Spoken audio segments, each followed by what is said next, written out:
Ja, Julian.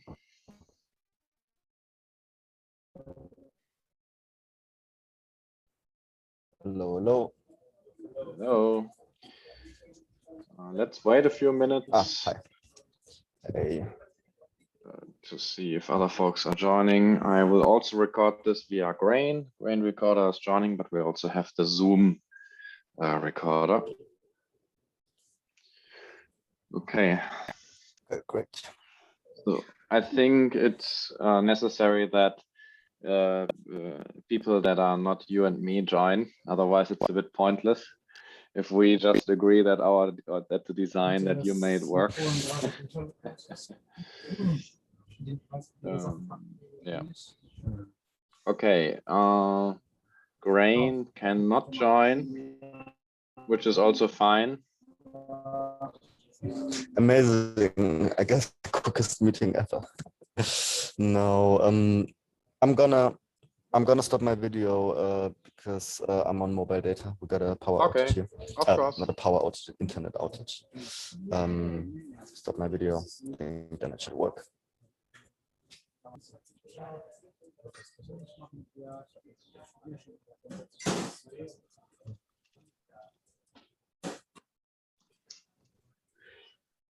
So then I suggest we just wait 5 minutes. Yeah. Can you hear me?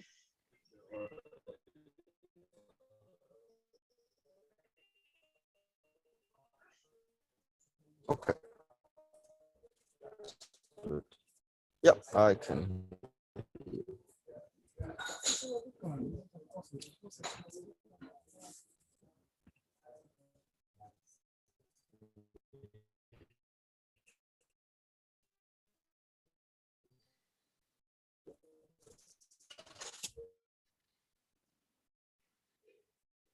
I, by the way, already can say I have the feeling that we won't need the whole 2 hours, that it's in the calendar.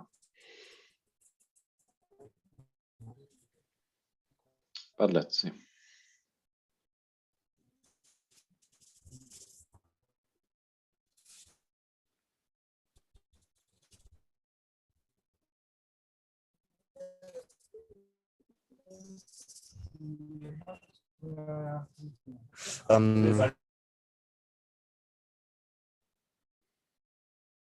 I will also for now just disable my video.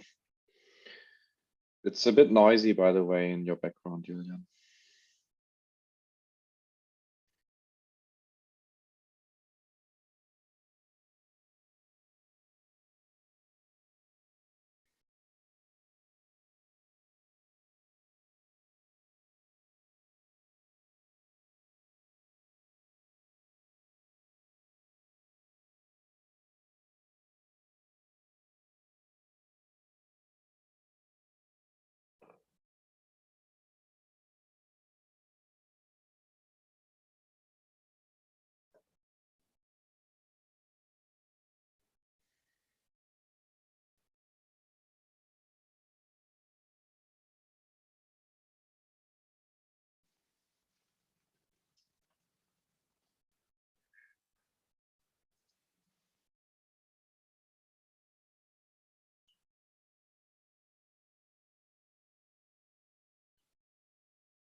Hey, Julian.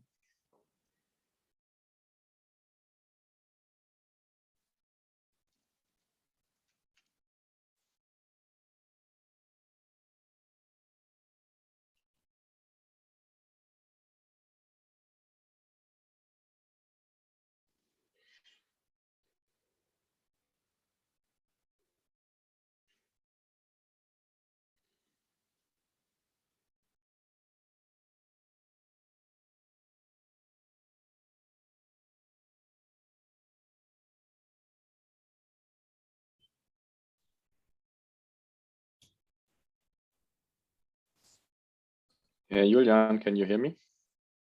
Yeah. I'm back. Okay.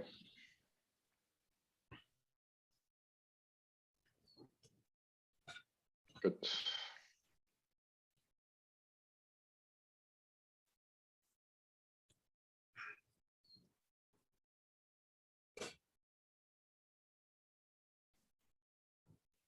Yeah, so let's just wait a few more minutes. I think Ricky wants to join. Yeah. It's okay. That's okay.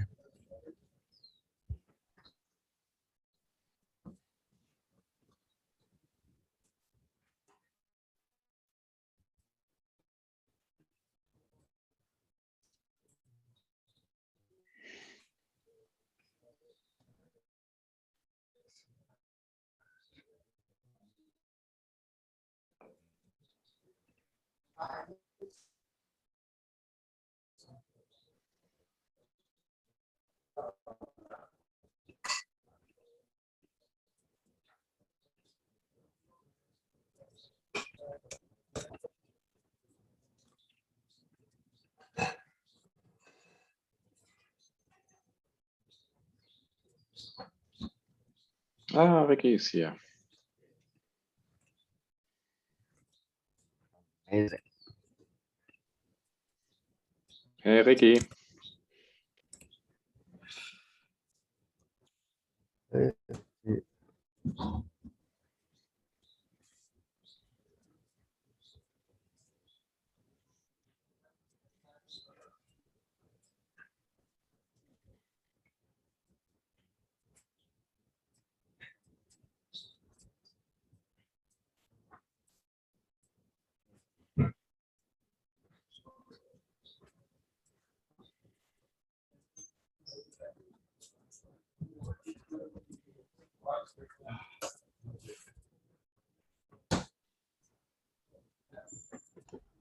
Hello. Hello, Ricky. Hello. Hey. How's it going? Hey, going great. Just getting ready here. Yeah, how are you doing? Yeah. By the way, I wrote Brian Warner, and I think that we should be able to get a recording of this. Because there is a recording in progress. We just need to ask Brian how we, how we can get this recording, but I will just assume that that will be figured out. Yeah. Yeah. Good. So I will just share the Google Docs here. Julian, how's your internet doing? Do you think we can enable video, or should we rather leave it out?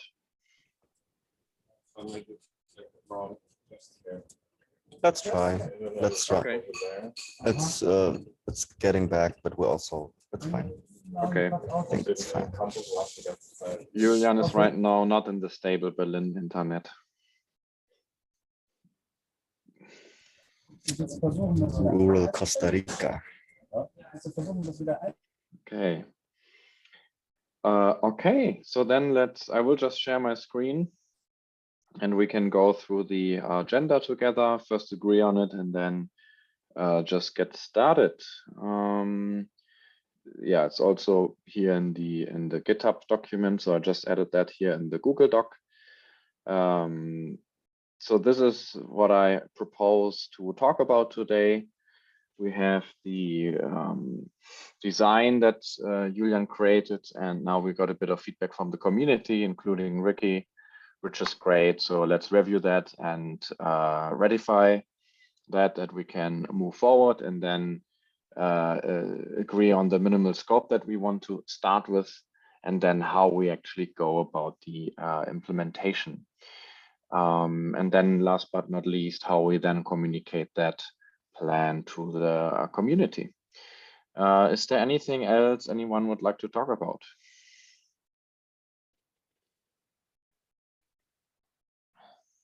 Sounds good.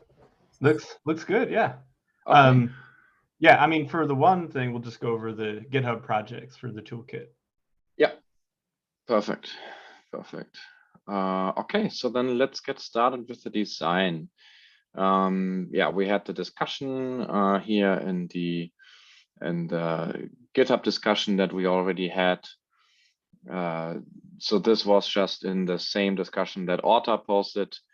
Ricky rightfully mentioned, shouldn't we put this into a separate GitHub discussion so we can have a better thread structure? So I just moved it over here. So TLDR again, we have worked on a new design after first input session with Ricky and Orta. And so the new design tries to incorporate all the ideas, all the plugins and everything that is planned for GraphQL 2. And yeah, I can give a quick overview again of the design. And then the optimal outcome would be that we here get consensus on the design and say, yes, this is what we want to move forward with. So we can start with the actual implementation. Okay, any questions so far? Okay. By the way, Brian Warner just wrote me. So he will upload the recording to youtube.graphql.org. Julian? Yeah. Oh, that's right. Yeah. Yeah. That's where. So yeah, with that we're covered. Yeah. Yeah. That's the YouTube channel. Okay. Nice. Okay. So then let's go through the design again. This is the wireframe that we're suggesting. Julian, as you came up with it, maybe you want to quickly say a few words about it.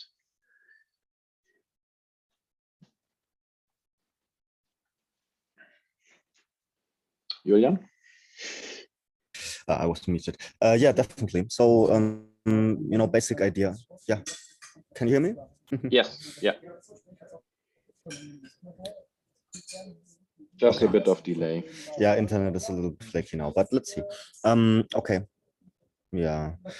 Okay. Basic idea is we keep the interface very flexible. We basically, as you can see in the structure view that Tim is just showing, we have a pane on the left for the Docs Explorer. That can be all different kinds of things as well. In the center, we have the editor on the right side with the result. The only thing that is in this design really kind of the core is that we have an editor and the result as kind of like two elements that are in the center of the experience, and everything else is pretty much exchangeable, extendable. Exactly. Okay. Yeah, perfect. And I think we had a bunch of questions coming. Did you incorporate the new ideas already in here? Yes. So for example, yeah, so this is how the high fidelity design looks like. Yeah, and the idea is, again, the idea that might be controversial, but so far I think we didn't hear anyone opposing it, is that we would merge the docs and an explorer into one. The explorer, again, an idea that OneGraph popularized. Actually, I can show you. So they have this, they call it GraphQL Explorer, where you can like click on like kind of like a drop-down menu, what kind of nodes you want to add to your query. And the idea is in the new design to also provide that. That's a great idea, we believe, but include that in like with the docs. And we can show a bit how that actually looks like. Is there a reason it needs to be combined with the docs though?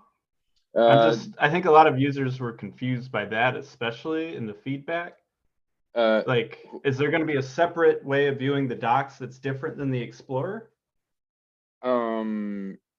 So the idea would be to merge them, yeah. And the reason is to save space. Yeah.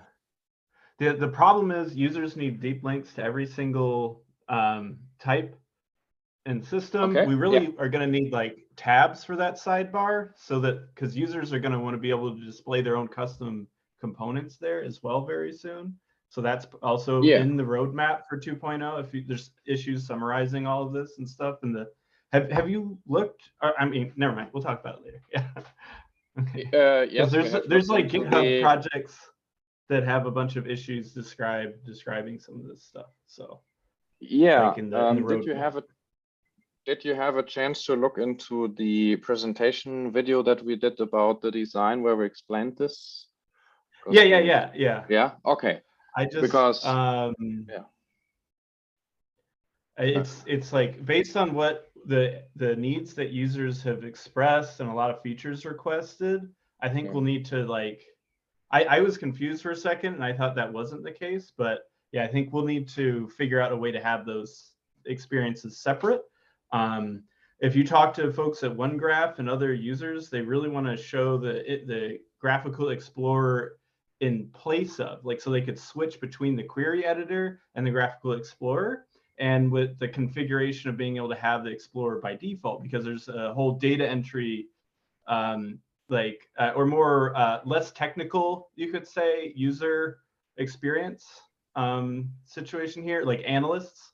OneGraph said a lot of their customers have analysts that want to be able to use graphical, but they don't want to have to write queries for everything. So they want to just have the explorer, you know?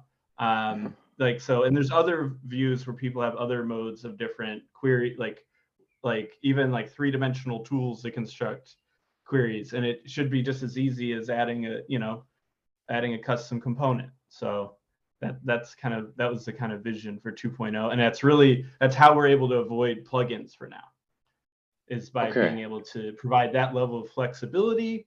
And yeah, like a sidebar where you can switch between different options. The idea of having the docs is like a first, like almost like searching docs as a call to action is great.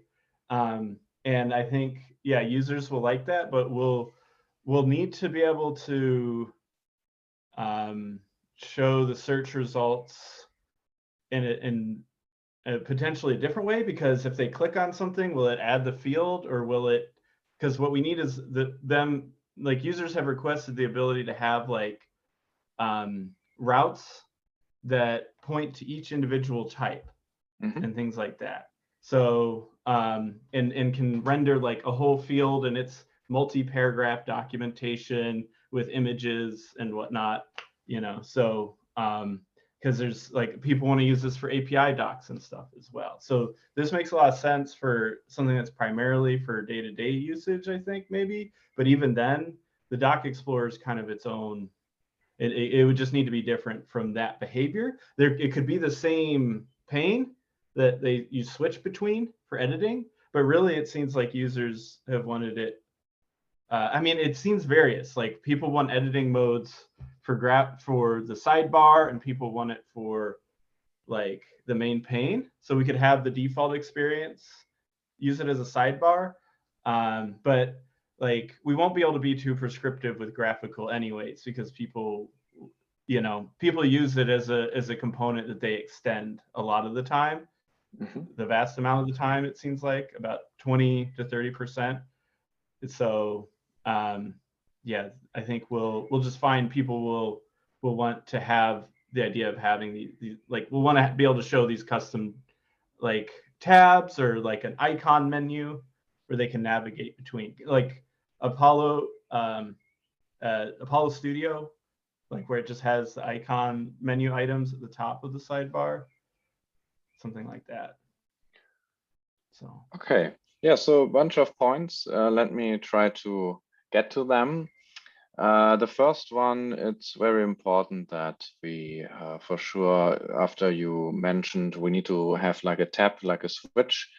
The idea would be that it could look like this, for example. Yeah? Could be on the left-hand side. Oh, okay. Yeah. So here, and then I can switch between whatever mode I want. The Explorer. Yeah, you know what? I'll just shut up and you guys present it all. I'll just not say anything for a while. Okay. Let you present it. Sorry. Apologies. My internet is back. Okay. Julian was just gone. Yeah, sorry for. Yeah. Sorry for that. Yeah. So far, Ricky maybe you can point to that, but I didn't see anything where people said they want the docs and the Explorer to be separate. Maybe you can send over some links or something, but there was a couple review comments where people were confused as to why they were combined. If you saw in the issue in the discussion. This one? Okay. Yeah. Didn't see anyone.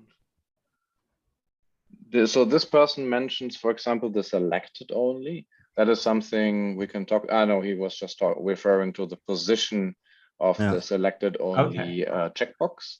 That is, the checkbox can go down. It can also stay up. There's several feature requests for linking to specific issues. They're in the issues. They're labeled like they're usually labeled with plugin proposal. Okay, or so enhancement. Issues. And so there's, I mean, we don't have to search for it now, but it's in the roadmap. If you see, there's like an existing issue that's put in the roadmap for this, for GraphQL 2. Yeah, we can just go into the project and then I think it should be in here. Yeah, unified Doc Explorer navigation around schema reference concept.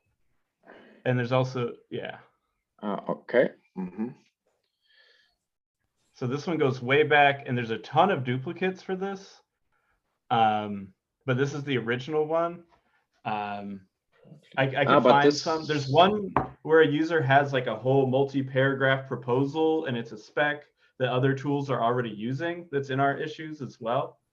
So there's like a bunch of duplicates of this one. I just haven't had time or help to mark all the duplicates. So this one's really old, but people ask about this all the time. I can just promise you it's in the Discord issues and stuff. So maybe we could still make it work where GraphQL Explorer can still deep link to a specific type, whether field or GraphQL type. I mean, that is definitely possible with this proposal. Like we have this view, you know, also just to be able to search for a type or click on a type. That's definitely, that's this basically. And it like, ultimately, this works exactly like the current docs in GraphQL. You know, you can click on the type. You can basically go as deep as you want, and then you just go click on it. Can you click on it to get the reference link without putting it in the query? Yes, definitely. Those are separate. If those interactions are not separate, then it would be a big problem. So if you, for example, click on the circle here, you add it to your query. If you click on string, for example, you open the reference for string. Those are two interactions. Yeah. Okay. So if you click on the field name, it would put it in the query, or only on the radio button. Only on the radio, I think. Yeah. Okay. Yeah. So those are separate interactions. And so, just to keep in mind, we'll need, like, users have asked for better improvements in the documentation. They want to be able to, for API docs, be able to expand the docs out, because for some of these, for one field or one type, that's the other thing, is I'm not sure how you'll go to the documentation for a specific type or interface or union here, because it's all field level. Mm-hmm. So it would be a little bit like an overlay for a type. That's what we thought about. So that's why you have the little X. So that means normally, that's what we also explained in the video. So normally you're always in this tree view. Which type would it insert the fields for in that view, though? In this when you view, click to insert the type, would it just insert for every instance of that every leaf field expanded?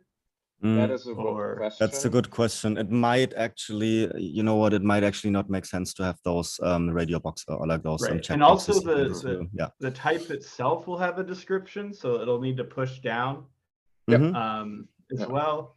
But I think that's fine.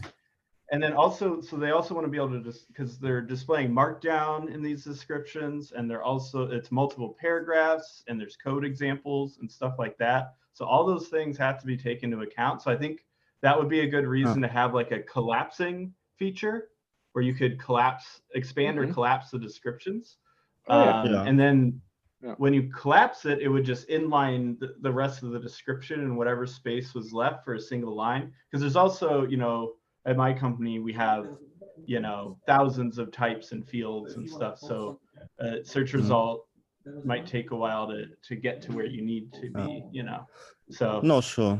Yeah. Yeah, but that's possible, I think, you know, especially like I mean, absolutely valid point. The checkboxes might not make sense here. We can, like, you know, we can definitely add functionality to collapse and expand descriptions of fields. Yeah, there could be a mode. Maybe you could just make it so that as you're navigating the docs, you can toggle an insert explorer mode where you can insert fields or something like that.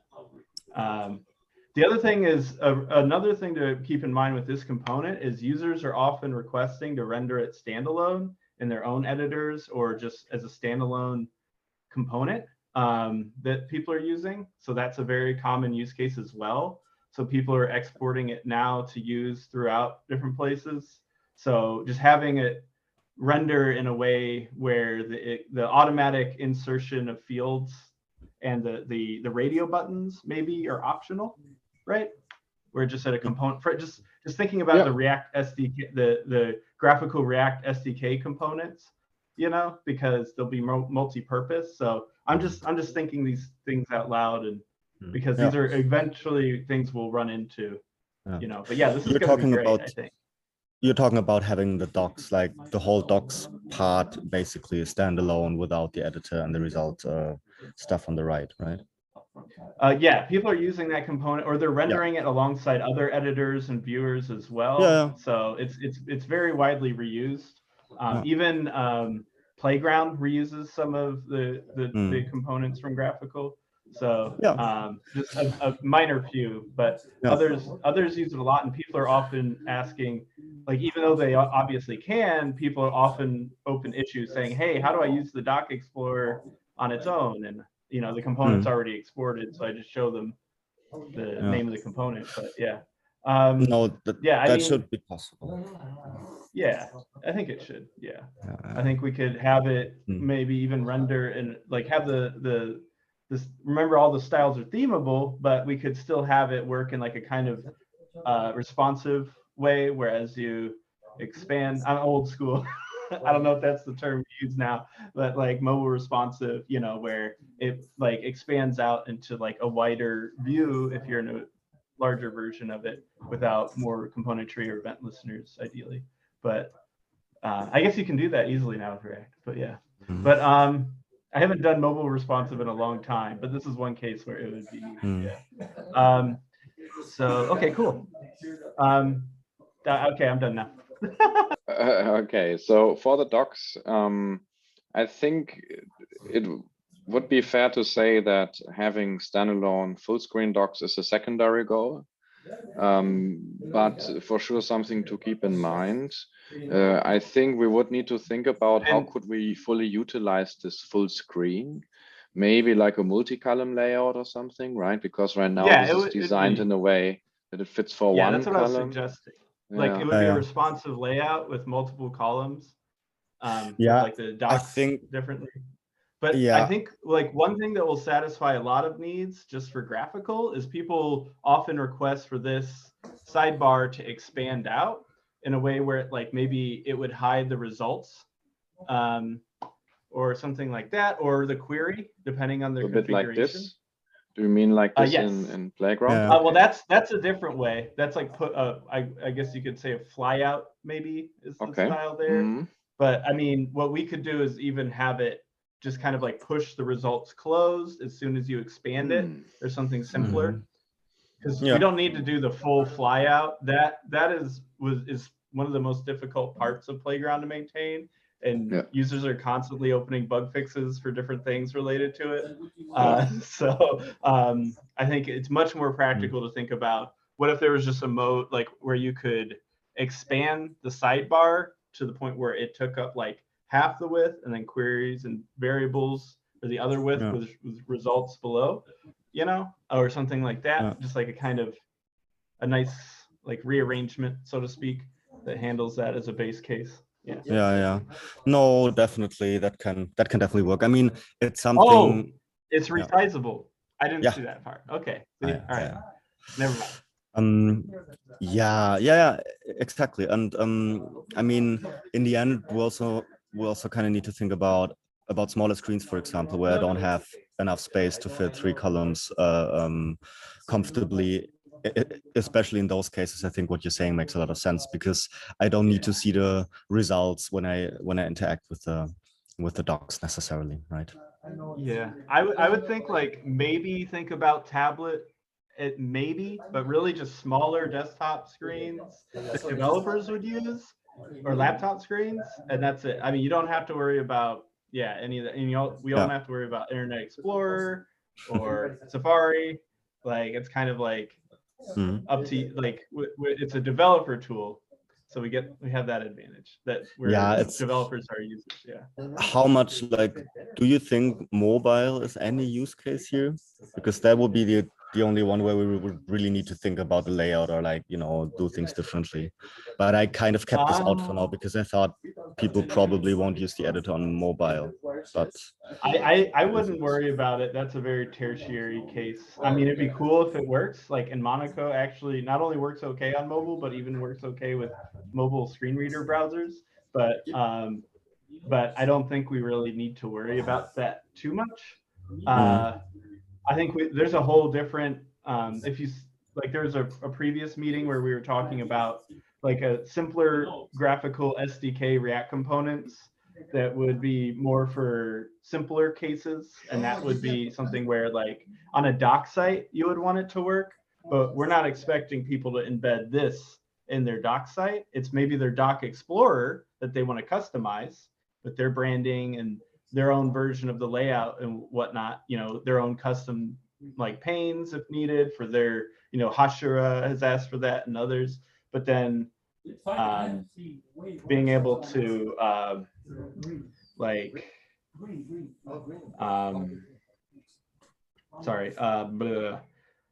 embedded into the docs.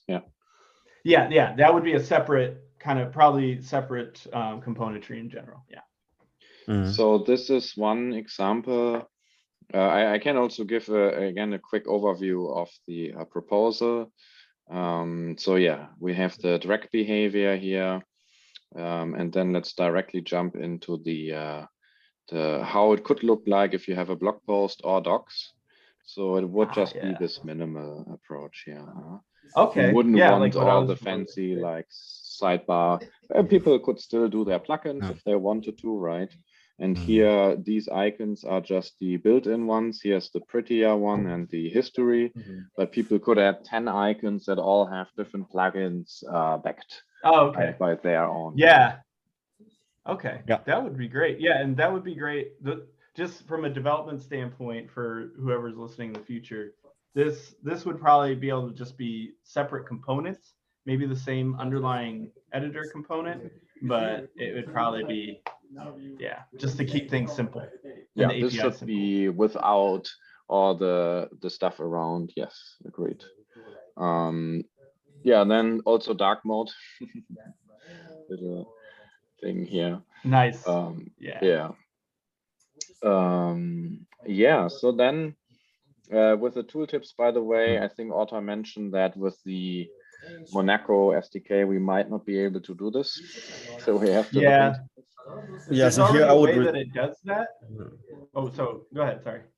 No, I just wanted to say that's something, I guess, maybe one of the biggest open points. I need to know a little bit more about what we can do to design something that we can actually implement. That's I could speak to that a little bit. So what we can do, so the way if you look at how the Monaco autocomplete works now, when you hover over an item, if it has a description, you can click the right arrow key and it will expand. I think there's also another shortcut, but it will expand the description there. And if the user supplies markdown, we can have it will render the markdown. So I think there might be, go ahead, sorry. So that means like what we can do is we can provide a description for like a field, for example. That's technically that's possible, but what we can't do is do fancy stuff with the string and stuff. So that's the hover. So we can customize hover. If you see, I've already customized the hover to show actually a highlighted version with the dot notation.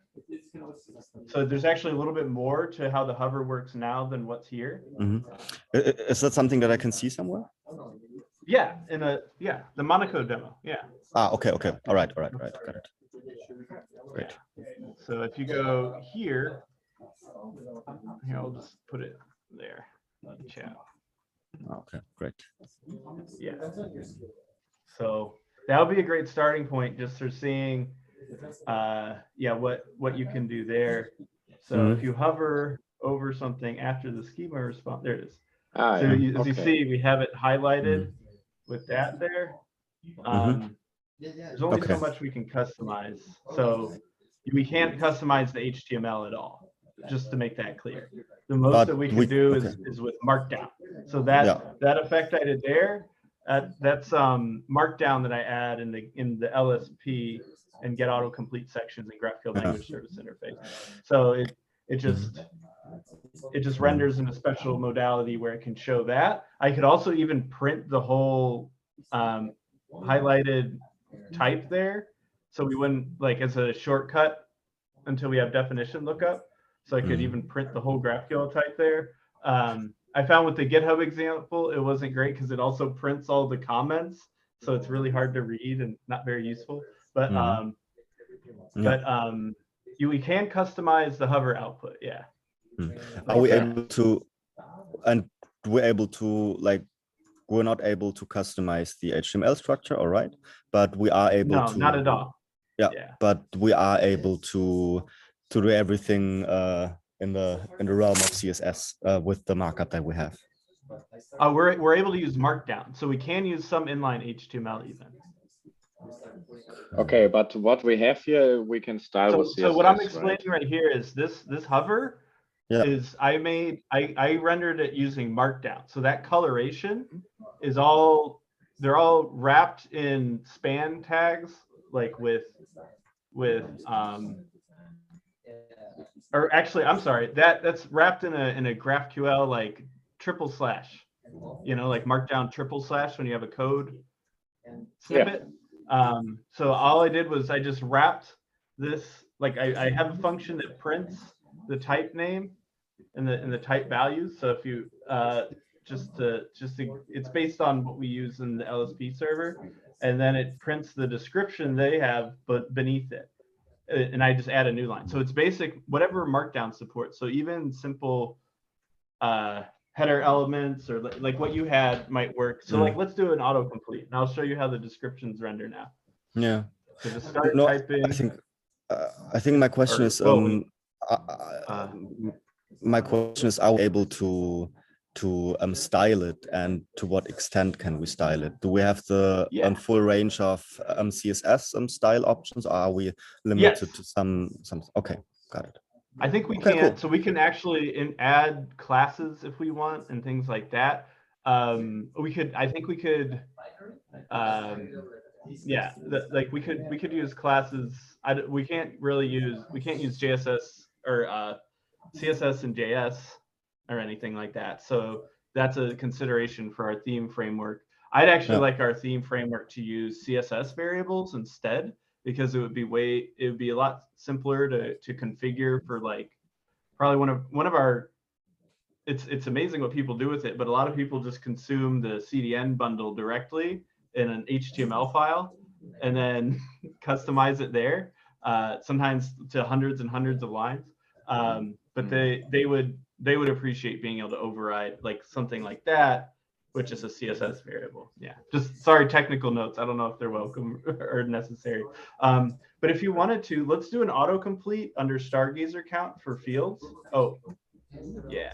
And right, we have a bug for this. If you saw the Monaco GraphQL working group we had the other night, we were talking about this. So at some point, Monaco stopped adding a background or something. But as you can see there, it's already displaying the description to the right. So if you just click the right, I think it's just when you're hovering over an item, if you just tap the right button, right? Yeah. See? Oh yeah. Okay. Yeah. But so it renders the description. yeah. But just for context, this is not too far away from the designs. Yeah. The only thing I think that would be I don't know, actually, like from what I see here, it looks like it would almost be possible to implement the designs here. I think the only thing that I see not really working is that the type name or the field field type is part of the list and not part of the description, which is but fine, that can be changed.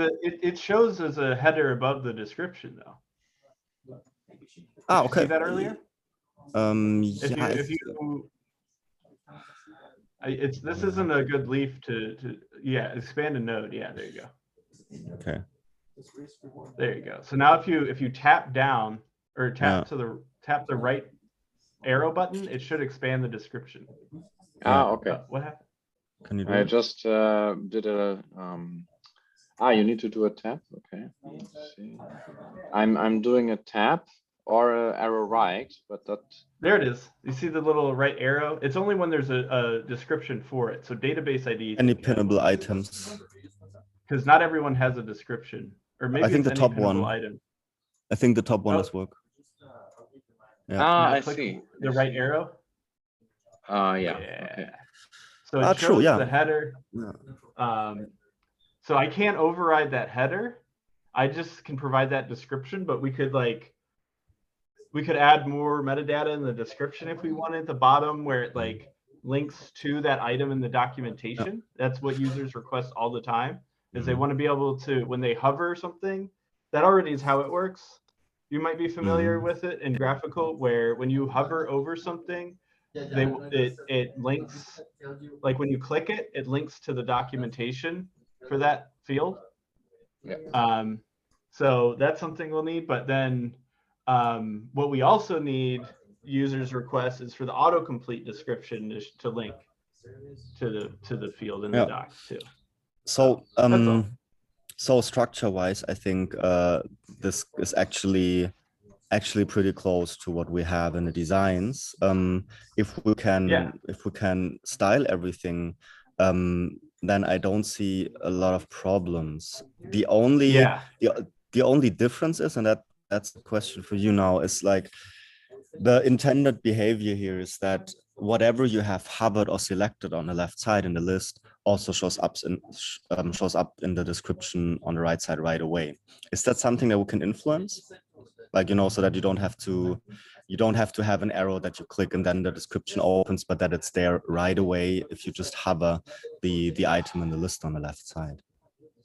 I'm not sure. That's something I'll take note of to look at. I'm not certain we can. But I don't. Sorry. Yeah. Please. I'm just trying to think of like the Monaco interfaces we use for this, and I don't think so. I can look into it, but I doubt it. It's got a kind of a universal kind of behavior when it comes to some of this. One thing also to note with styling too is users will be able to configure their Monaco theme. So any styles we implement will need to work across all the Monaco editor themes and/or have like special behavior for each theme. I don't think they'll need that if we're just doing things like font size, but if we're doing like color, we have light mode and dark mode and different types with different background color. There's multiple dark modes and multiple light modes for Monaco editors. So yeah, this is just this one's, I think, VS Dark is what it's called. Yeah. About the behavior, I would assume that the main use case here is anyway keyboard navigation, because I'm typing, so I'll probably just stay in my keyboard. And we do have the description showing up right away when I, when I select different things. I think that's for me, from a UX point of view, that would be sufficient as a start. Yeah. I think we could have, like, when the new 2.0 comes out, we could even just have a short video that teaches people, where using one of those key capture video screen sharing things where you can show what keys you're pressing and just kind of show off power features to people and have like a kind of a helpful key map I mean, we can't show the whole Monaco editor key map, but hey, these are some shortcuts that might be useful for users of the new Monaco GraphQL mode. So yeah. And we can add our own shortcuts as well. So keep that in mind. It's very easy to do. We can add our own commands. We can have commands that run as like with the little light bulb, like in VS Code, you know, for code mods too. So, I mean, that's probably less of a concern for you right now, but yeah. So yeah. Yeah, I think that I even know people who didn't know about the control space here. So, which is one of the most important features of GraphQL. Yeah, I agree. Okay. Autocomplete. Okay, so then Cool. we just look into that, what VS Code is supporting here, but it looks like with something like this, we would be able to achieve the design. Can we control if someone clicked on the X or not? Maybe we can see how much control. I think the one thing to add to there is some way like a rendering, like we do with the overlay, or with the what's that called again? The tool, the hover. So like we do with the hover, with the autocomplete, we should render that at the bottom. I'm thinking we render the full type notation and have each part of it linked to the part in the docs if we want. Yeah. And we don't even have to do that in 2.0 right away. We can add that later because it would be an enhancement. But yeah, it's something to note there, like for more consistency. Because yeah. Anyways, sorry. No, I think I didn't fully get that. Like render it at the bottom in terms of where the tooltip shows up. Yeah, the full notation. So the way it is now, it shows the header shows the type name or just the scalar name, right? Yeah. And whether it's required, which is a good start. But what we want is to show ideally you know what? Actually, I think I can override that with Markdown. I'll have to look into it. I want that to look like the hover does. Do you see what I'm saying? I see. Like the full thing with repository dot and so on. I see. Colorize. I see. So you feel like you're in an IDE. Colorizing the hover and autocomplete wherever you can makes it feel like a real IDE. And then you get links here. So you could click on repository and it would take you to the type doc for repository. Or you click on viewer has starred and it takes you to the field for in repository for viewer has starred. So, yeah, sure. Like that's maybe also one thing to note. Like the docs explorer part on the left side and the editor, they should be interconnected. So if I click on anything in the editor, it should show up in the docs. If I add a new field in the editor, it should also be checked in the docs and the other way around. Yeah. So like in GraphQL 1, that's how it works. So that's like feature parity. Yeah. Definitely. Yeah. Okay, cool.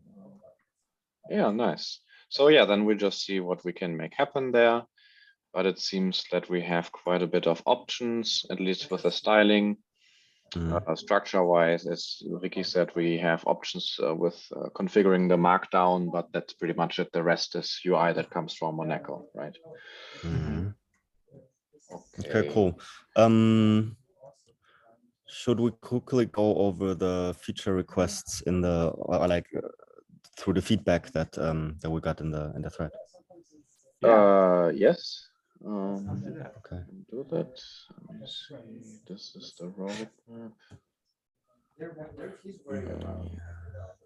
I think there were 3 points that I remember right from the top of my head.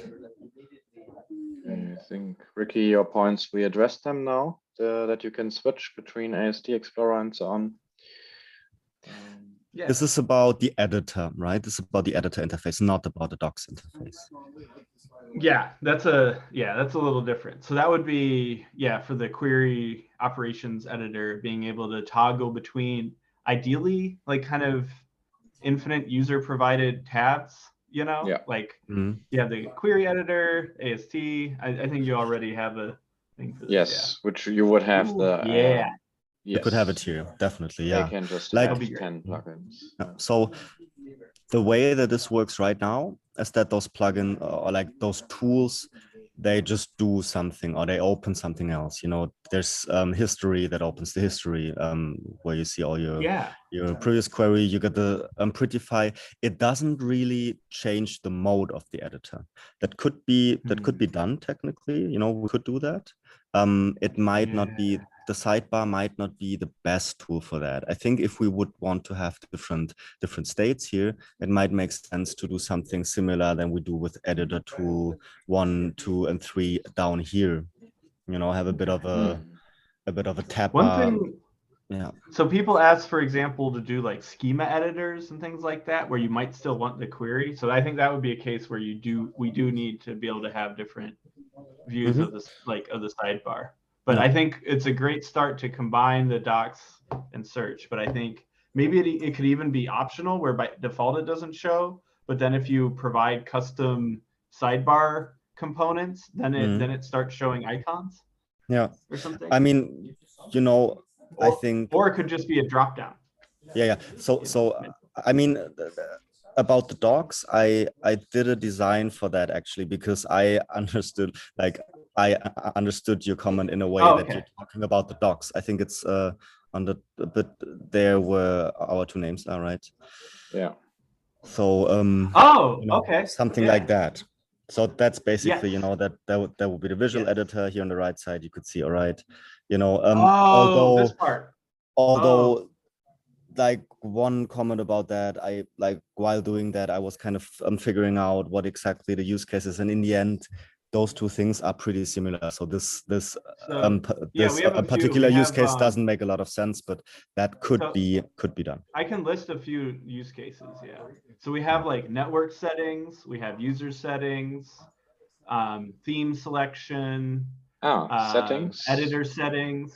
Okay, wait, but that I would say something we else. Have covered. Yeah. And then also people want to render, and also just custom panes that people want to render in the sidebar. So yeah, there would be a lot more than that, because like being able to configure all your default network settings, not in the headers editor. I'm talking about like configure multiple endpoints, so exploring collections of queries. Yeah, sure. And then also a schema editor, like people want to be able to render a schema editor so that you can edit like schema while also editing values, you know, different things like that. So they can demonstrate different things in their docs and whatnot. So the way I would look at this is that we do have an entry point for settings at the top right. It's just a, you know, a little settings icon. That's where I would put things like theme settings, for example, or just general, also stuff like network settings could be up there. Different views on the docs, you know, like a schema editor, for example, that's something that I could see, you know, being done in a way like shown here, right? Like, because that's something that really just influences like what is shown in this left pane. Yeah, and then if people need more advanced layouts, they can render.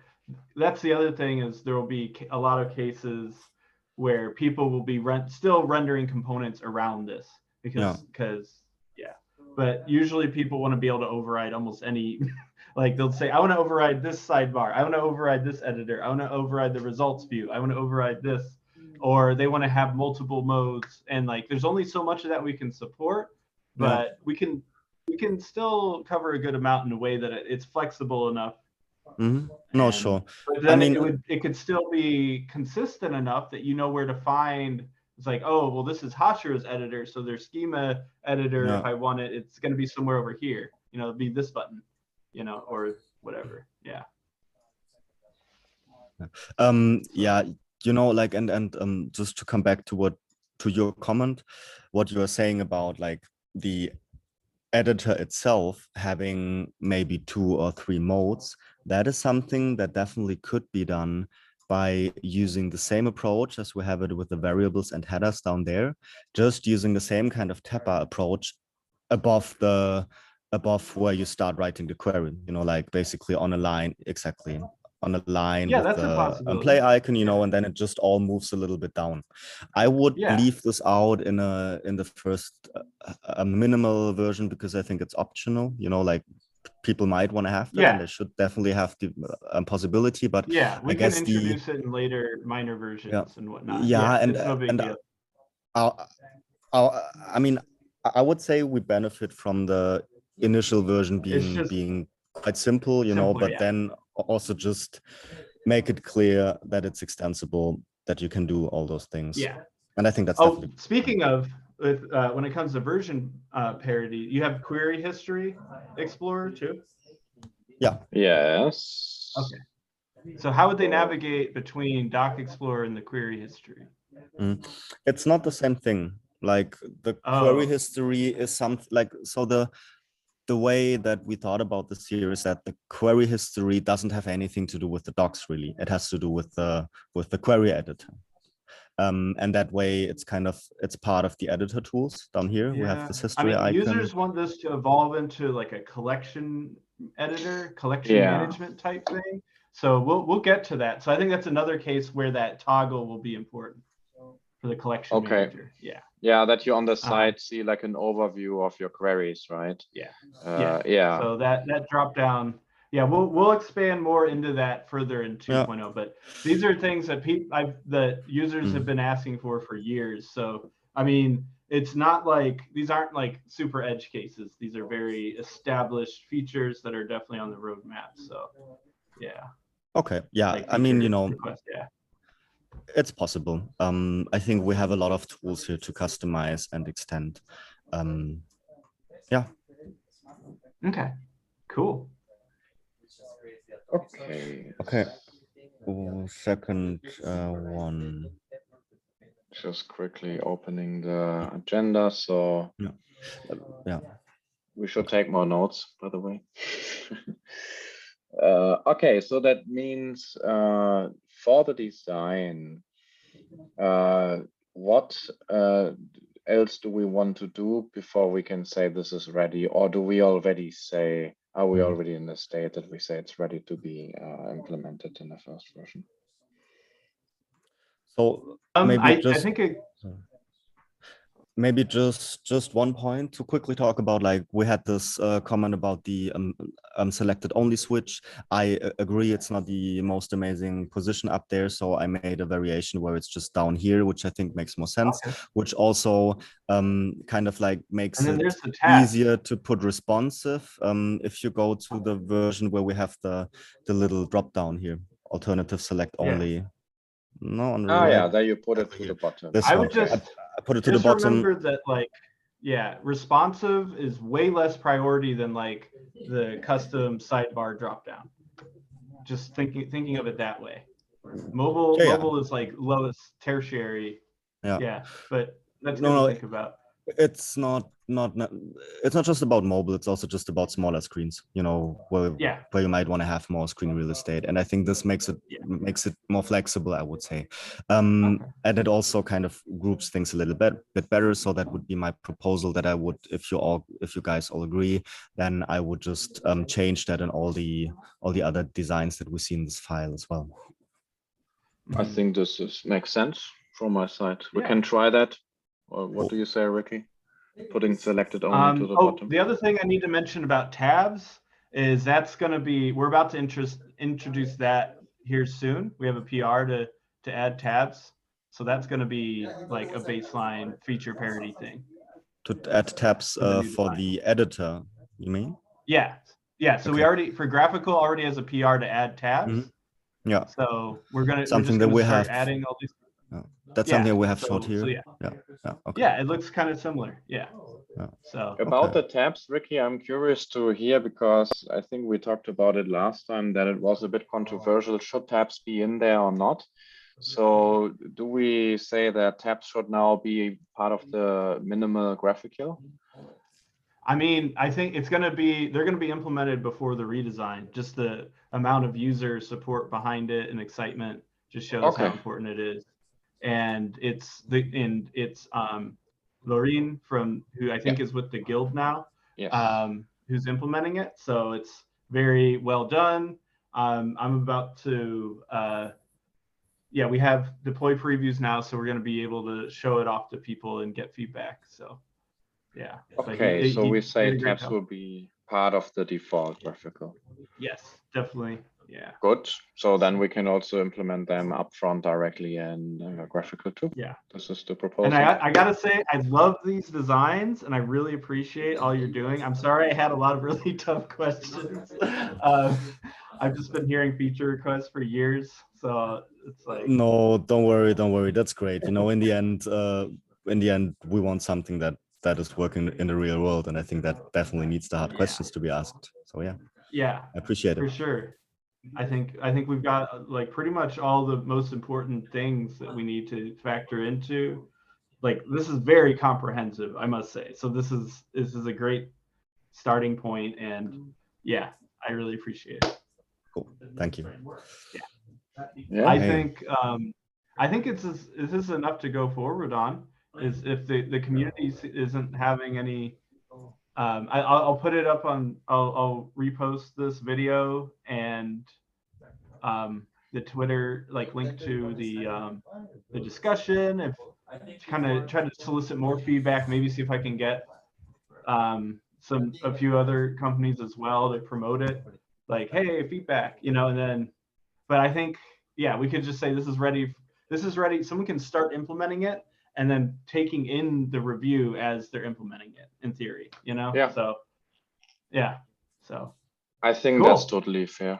Good. Great. Amazing. I think the meeting actually is 2 hours, but we are just saying I'm also happy to close it out now if we are feeling comfortable with that. Yeah, I mean, let's see. Oh, there's some good stuff to discuss here, but there aren't a whole lot of other people here to discuss it with. Yes. I was hoping maybe I need to promote the timing better. Yeah, we need to promote the meeting before with Twitter a bit more. Maybe that would help. But anyway, we can talk about that async. Yeah. I'll be giving the credentials to everyone. I'm talking with Brian about that now. So we'll use 1Password, I think, to share credentials like that. I also need to make sure everyone has access to the VS Code Marketplace credentials, the VSX, like the OVSX one. There's so many credentials I need to share. That's a side maintainer discussion. But so yeah, what is missing from the toolkit? So there's some issues I created as a starting point in the roadmap. If you look under the filter for graphical toolkit on the GitHub projects, there's a few to start there. Oh, it'd be under the beta projects up at the top. It was yeah. You mean the graphical tool roadmap one? Yeah. Okay. So there's a tab for graphical toolkit on the third one there. Okay. Yeah, so I just created a few just for someone to get started, but I could create more about documenting different utilities that we want to move there. In fact, and these are spec'd out to varying degrees. So this one is almost for Lorien. He proposed it, or someone I can't remember who. I think Odotan was talking about it too on a previous working group call. Yeah, most of the utilities directory can move to toolkit, and then there should be more detail for one of the others. But there's other things too, like async storage utility. I'm probably gonna build a simple utility for IndexedDB that we'll need for Monaco GraphQL. We can't. I don't think we can. I want to use Dexy, which is like an IndexedDB SDK library that's really nice. But I don't know if we can use it because of the license. It's Apache GPL2. But Dexy. Yeah, like that. Okay, cool. Yeah, for IndexedDB. So if you saw the last call we have for Monaco GraphQL with Christine from Airbnb, who they've been doing a ton with Monaco GraphQL, building their own in-house IDE. They are having issues with live schema editing. So the problem is when the schema changes for Monaco GraphQL, it reloads the web worker every time. So when you're editing a schema, it means you rewrite the worker is like being rapidly destroyed and recreated. It's a lot of memory churn. So we're going to instead have the schema synchronize instead of at the web worker creation at the instead it will just happen transparently through IndexedDB. And so the GraphQL language service in the GraphQL web worker will pick up the new schema right away. And because the web worker and main process can share IndexedDB. So that's going to be fun. So I'm going to implement that, but then that wrapper opens up lots of possibilities. So having access to IndexedDB also means query collection management or query history can be much longer. Right now, it's a user configurable limit. People requested to extend the query history like hundreds in a search and things like that. I'll bring up the issues for that. But so they and the collection management, of course, as well. They're like, basically, we want it to work like Postman. I'm like, I don't know if we can go that far, but it can help with some of those things. But with that, all those things are great for IndexedDB. And then also with the ability, I can't remember the exact name of the feature, but where you can install PWAs, then that actually, the advantage of that is that it actually isolates your IndexedDB and other application storage from the rule of just like the random timeout destruction of the data that you like. With IndexedDB, it's less, there's more capacity, but eventually you can't really control when it'll destroy that, but we could persist that with IndexedDB and the PWA install even better. So more PWA features are on the roadmap for Graphical 2 as well. Again, they don't have to be there right away, but we'll be introducing them. So let's see, it'd be cool to show the tabs PR in the working group. Yes. I have, do I have it? I don't have it set up.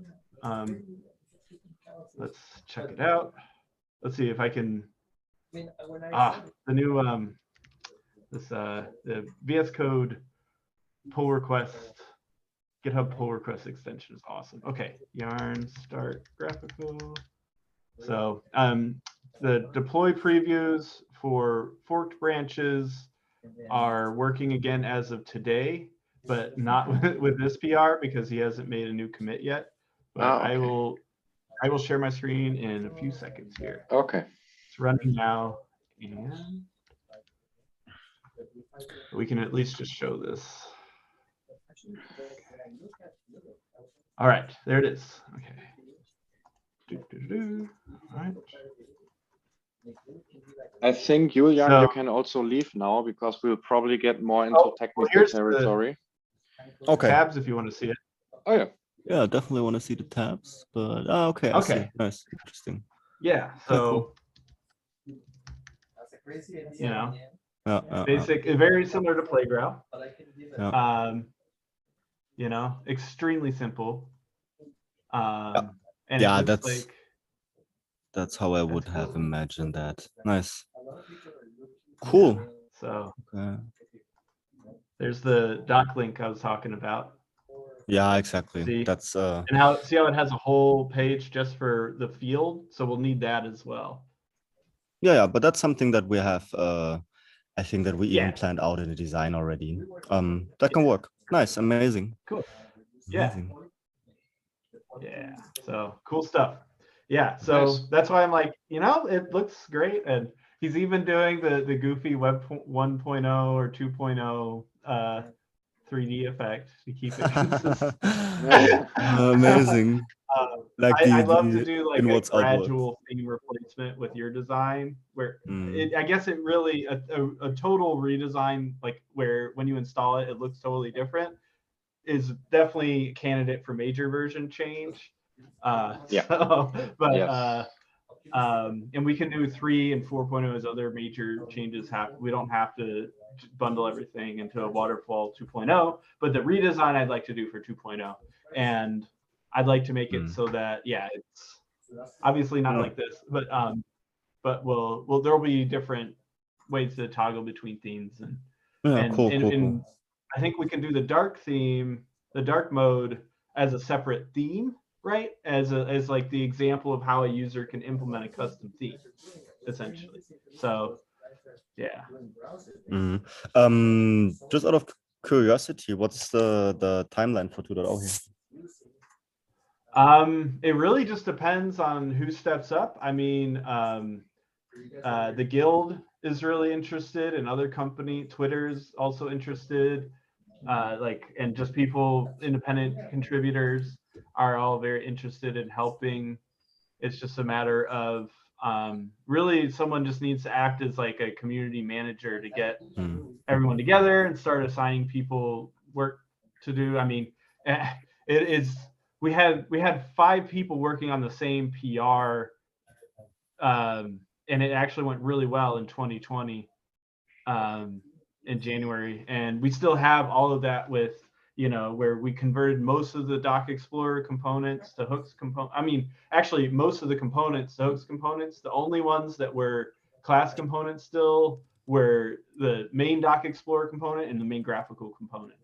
But even then, we had moved it almost all out into contexts and hooks, modern, very modern React implementation, and a bunch of stuff like that. But the problem was, yeah, the users were needing too much in 1.0, and I had to spend all my time on that. So we just merged it in as a separate RF proposal, instead of trying to publish from 2 branches, like where we had a 1x branch that we were publishing from and 2x that we were developing on.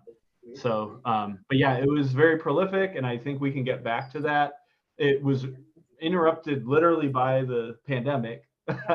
So like everything, it just shut it all down. That's why. And then I see. Yeah, things happened. Like at Gatsby, I wasn't able to stay full time on GraphQL anymore, so I had to move over to focusing on other Gatsby plugins and whatnot. So yeah, 2020 was really kind of like, we had so much momentum going. But either way, yeah, this is great, and the designs are a whole great new momentum for us, and there's a lot of people excited and doing a lot of great work. So yeah, this is definitely going to happen. Let's get the momentum going. Cool, nice. Yeah. Okay, so Julian, by the way, I think we will mostly talk about technical stuff. You from the design side, I think all good. You can leave and enjoy Costa Rica. Yeah, enjoy Costa Rica. So literally the jungle in the background here. And I'm down at the yoga deck because this is the only place with internet right now.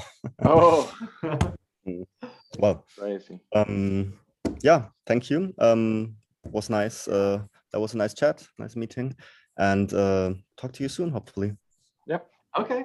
Talk soon. Okay. Bye, guys. Bye. Yeah, Vicky, regarding implementation, I had a quick chat with Dotan from the guild, and so I think we can just coordinate with them for the initial setting, like the ground foundation. I think that in the beginning, it's probably better if just a few people are involved. And then once the foundation stands, it's easier to include many people just to do the first setup. We started with about 3 people and expanded as people saw the PR in progress and saw the 2x branch was in progress. People started jumping in and adding PRs to our mainline PR. It was a very feature flow development type thing. So I think that's so there's a lot of great work there. We also internationalized it in that effort, and we implemented a custom theming system. So there's great points of reference there, And also there's a lot of components that were converted to hooks, but then because we had to keep working off the original 1x branch because we didn't have enough bandwidth to finish. And also we were trying to figure out state management because we were running into a ton of re-rendering issues with context. But I have different ideas for that now. And actually the way things have worked out with Monaco GraphQL and the way variables editing is handled, we don't even have to worry about that. This like handing the state between the editors like GraphQL does now, where if you notice it does, it does all this stuff in the actual, like with the actual component state, with extracting the query AST and transforming it and all these things that we'll need to still do to have API parity for the different event handlers. But like we actually don't need to handle that internally in GraphQL anymore because Monaco GraphQL handles it at a sub level. So in terms of generating variables to type, parameters, and things like that.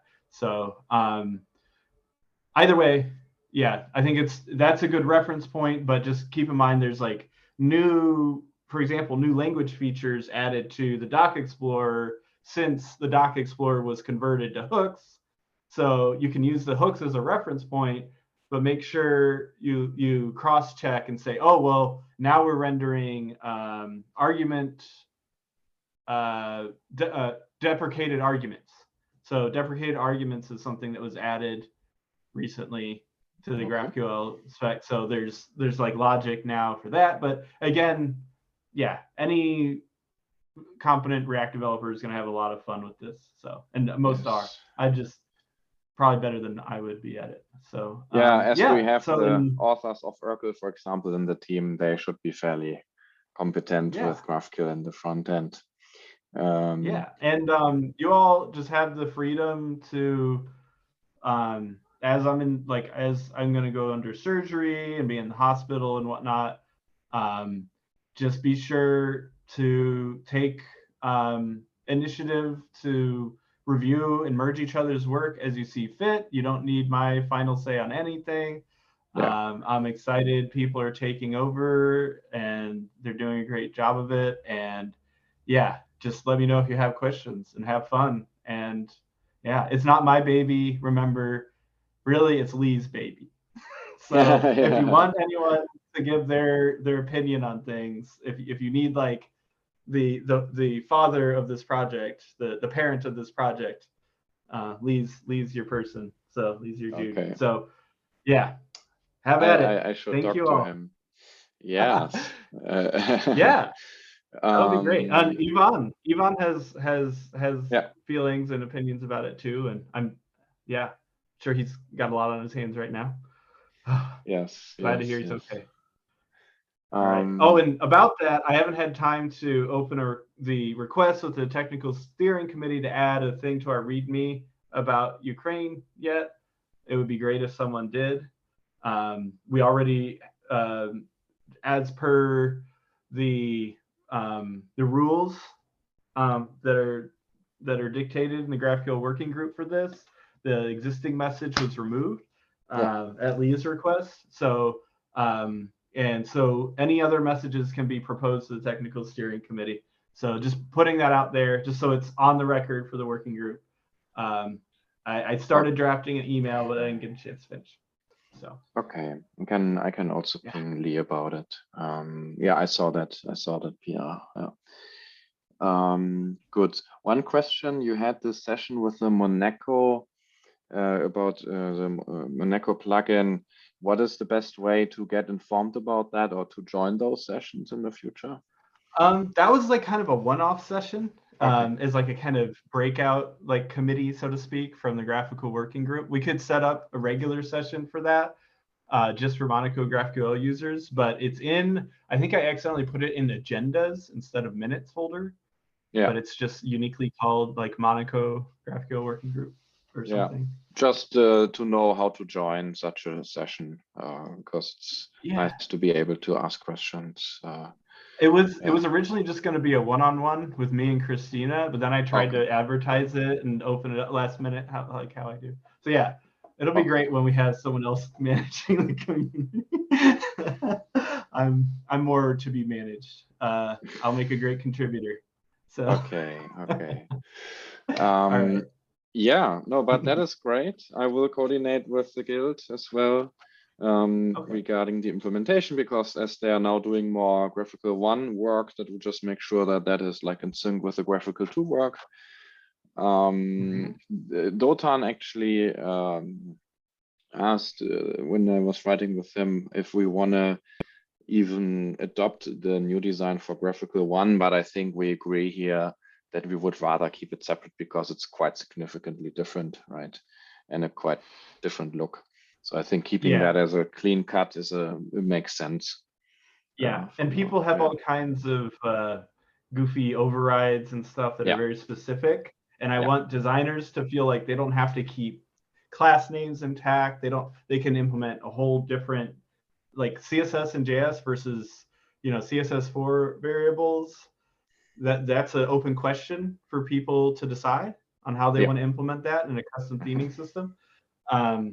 So that's just a totally open-ended question there. But I definitely want it to be like you're saying, a clean cut.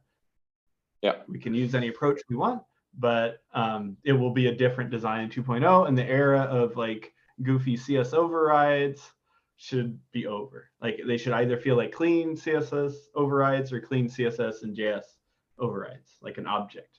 A la theme UI or whatever. So great. Yeah, good. I mean, that's great. And I think the people who will work on it, I will make sure that we schedule resources on that. They can then just see what they prioritize on the toolkit side. We can also just, what is the best channel to write these things? Probably the graphical channel and Discord, the GraphQL Discord, right? Yeah. It would be nice if we had a few graphical, like one for support and one for discussion. But I mean, we could do graphical dash discussion. We've done that before, but I always ideally public. But yeah. I think the graphical channel is good. There will be general questions that are a bit like adding noise, but should be fine. Then we can just use that as the channel to coordinate. Perfect.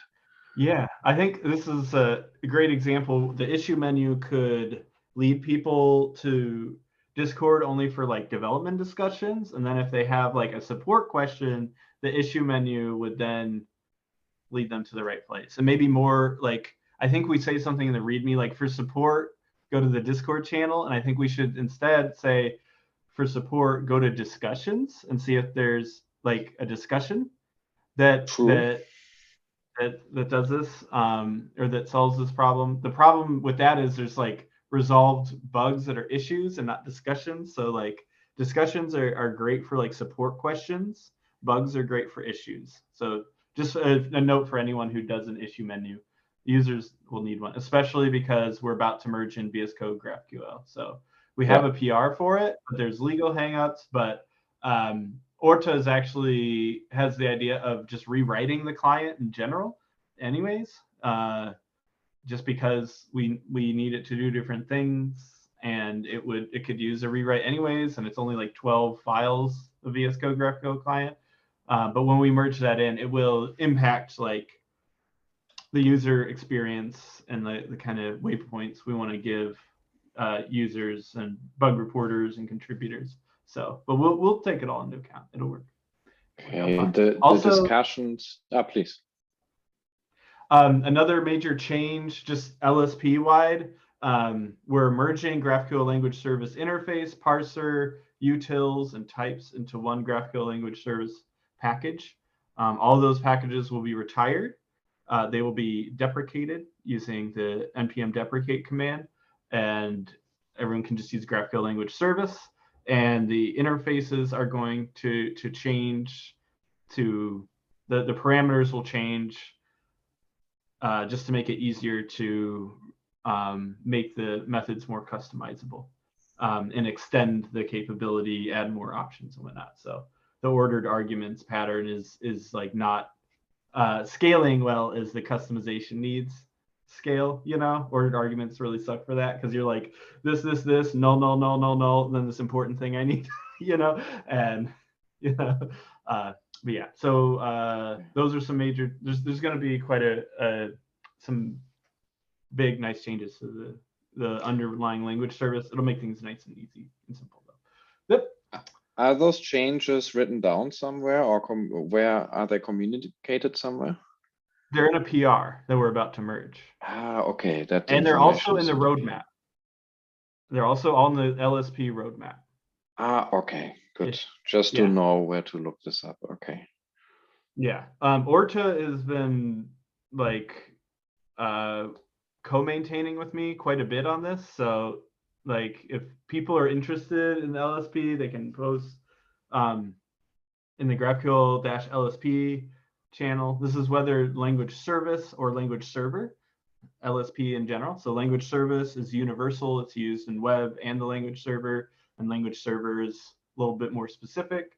But we want to bring all of that together for a complete end-to-end reference implementation, where GraphQL is the web reference implementation and VS Code GraphQL is the main IDE implementation. So that we use to reference and make sure things work, etc. And ideally evolves with the language features of GraphQL. And this is another thing to keep in mind, developers. If you find any opportunity in your architecture to introduce envelop, maybe sooner than later with like the language server than with GraphQL, but envelop is a really great tool that I think is like the future of adopting new GraphQL language features will be with a tool like envelop, probably envelop, and it's great. And we should find a way to use that in both GraphQL and the language server. Just adding that as a note for anyone who's listening. All right, cool. I'm done. This is great. Okay, good. So that means the work that is happening on the VS Code GraphQL merge, that will also that itself doesn't really have impact on GraphQL itself, or like the work that we will do on GraphQL, or which impact does it have on the GraphQL? It shouldn't. Like the highest the LSP changes we'll get to will be Monaco GraphQL. So so I'll be able to make changes there, but all the on the React side, they'll just be consuming the updated version of Monaco GraphQL. It shouldn't break anything for them. Anyone who's working on GraphQL, the editor, can just focus on React. They should be able to do almost everything in React and basic like TypeScript methods and whatnot. So there will be a little crossover where we're like, hey, like for graphical utilities, we might actually end up using graphical utilities in VS Code GraphQL, because there's so many execution related utilities that we need, like a simple utility to build a fragment cache. And like a simple utility to add the specified fragments in a query string or AST to that query, things like that. Those are used by both VS Code GraphQL and GraphQL now. So those are great candidates for the GraphQL toolkit. Yeah. Okay. So that means the change that is really relevant for people implementing the new GraphQL is the LSP change, I guess, right? The merge into one package. It's not even really relevant to GraphQL folks, because they can go ahead and implement all this, and we'll just come around and say, hey, this is a cool utility we're going to use. I see. Okay, so you would also say, oh yeah, please go ahead. I think it's already built into GraphQL, just not separated out as a utility. So this is just another one of those things. And Dotan has already a list of these things that they've already extracted out for their fork of GraphQL into separate utilities.